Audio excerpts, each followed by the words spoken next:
ناظرین کرام، السلام علیکم ورحمۃ اللہ وبرکاتہ۔ استقبال ہے آپ کا برہان الدین قاسمی یوٹیوب چینل پر۔ ناظرین، تقریباً گزشتہ 7 ماہ سے پورے ملک میں تعلیمی سلسلہ منقطع تھا۔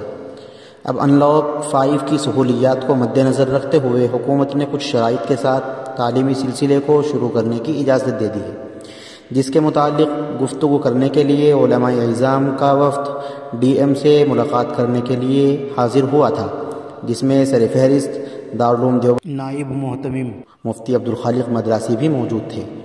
وہیں پر ایشیا کی عظیم دینی درسگاہ ام المدارس دارالعلوم دیوبند کی مجلس شورا کا آج بتاریخ 12 اکتوبر سے 3 روزہ میٹنگ قرار پائی ہے۔ ذرائع سے یہ بات معلوم ہوئی ہے کہ اس مجلس میں تعلیمی سلسلے پر غور و فکر کے علاوہ صدر المدرسین اور شیخ الحدیث کے اہم عہدے کا بھی تعین ہوگا، کیونکہ یہ عظیم منصب فی الحال خالی ہے۔ حاضرین، واضح رہے کہ گزشتہ رمضان المبارک میں حضرت مولانا و مفتی سعید احمد پالنپوری نور اللہ مرقدہ کا انتقال ہو چکا تھا، جو ان مناصب پر فائز تھے۔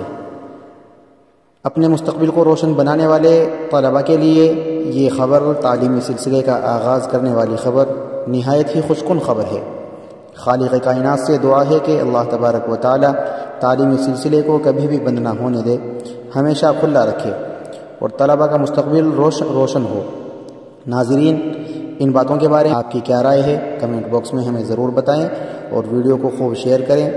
جانے سے پہلے چینل کو سبسکرائب کر لیں اور بیل آئیکن پر کلک کر کے نوٹیفیکیشن کو آن کر لیں تاکہ ہر اپڈیٹ آسانی سے آپ تک پہنچ سکے۔